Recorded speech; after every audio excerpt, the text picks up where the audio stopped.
Szervusz Attila, te is nekivágsz a Bamako Rallynak, ami, ha jól tudom, akkor már negyedszer indul el. Te hanyatszor vágsz neki ennek? Hát ez lesz az első, és remélem nem az utolsó. És milyen reményekkel? Nyerni kell! Ez a cél? Abszolút. Te a versenykategóriában vagy az amatőrbe indulsz? A versenykategóriában megyek. És a megteendő táv, az mennyi?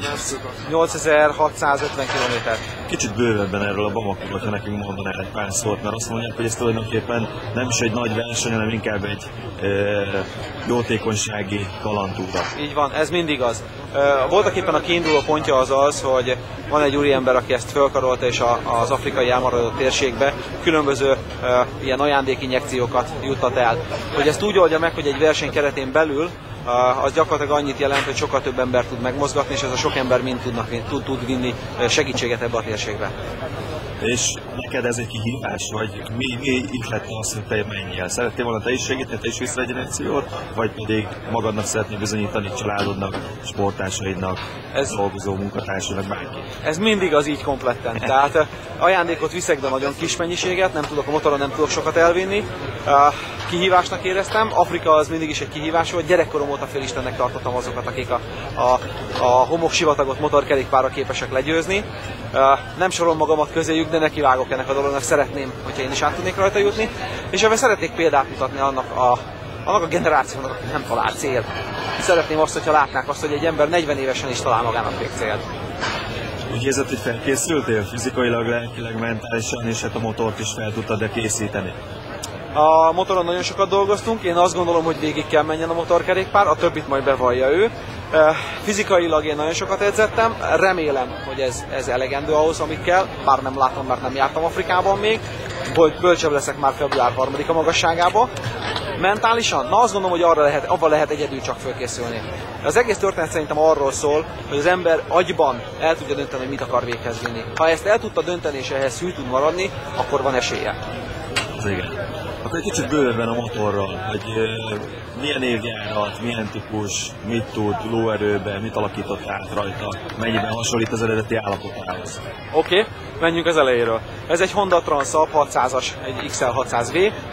Igazából 92-es évjárat és 50 000 kilométerre hoztam be Olaszországból márciusban.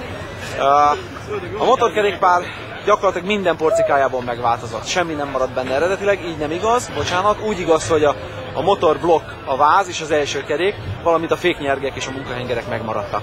Az összes többit azt mind kicseréltem, ragaszkodtam a lehetőségekhez képest a Honda alkatrészekhez, de voltak olyan alkatrészek, amiket ki kellett cserélni, mert hogy több benzint tudjak magammal vinni.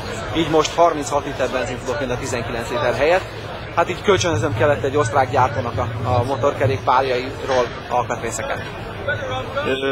Gondolom ez az egész túra igazából saját, vagy mondjam, sejtből nem igazán megoldható. Vannak a szponzorok, és sikerült találni ki. Igen, sikerült. Köszönöm szépen, te vagy az első, aki megmerte ezt kérdezni. Amikor leültem, az első matek lecke az 5.090.000 forintot mutatott. Sajnos túlléptem ezt a keretet, messze túlléptem. Vannak szponzoraim, nagyon jó volt, mert hátam mögé állt a Honda, hátam mögé állt a munkaadóm a Honda Sallerbeck. Volt egy cég, aki egy Kenko nevű cég, és ő irodatechnikával foglalkozik. Ő állt mögém, ő volt a legnagyvonalúbb, és számos kisebb cég, mint például a Hammer Limo cég, a Versatus cég, akik a Festek 2000 VT, akik mögém álltak, és meglátták bennem azt, amit én hiszek. És innentől kezdve bizalmat kölcsönöztek nekem, na meg nem semmi segítséget, ebből tudtam ezt az egészet létrehozni. Ha már bizalomnál tartunk, akkor mit szól hozzá a család? Igen, hát ez egy nagy kérdés volt. Amikor tavaly januárban leültem a feleségemmel beszélgetni arról, hogy én elképzeltem azt, hogy szeretném ezt megcsinálni, akkor kérdeztem tőle, hogy ő mit gondol erről, mit szól hozzá. Ő nélküle, mivel közösen éljük az életünket, nem döntené. Hát ő azt mondta, hogy kér egy kis gondolkodási időt, 2 napot gondolkozott rajta, majd visszatérve annyit mondott csak, hogy azt gondolja, hogy a madárnak azt, hogy repüljön, nem lehet megtiltani. Én annak idén versenyeztem. Most volt 10 csendes évem, nem bírtam tovább, nem kell. Ő ezt megértette, és így megyek. Úgy legyen, és szeretném, hogyha hazatérve újabb riportot készíthetnénk. Én is így szeretném. Érzésre, szia! Amen. Köszi.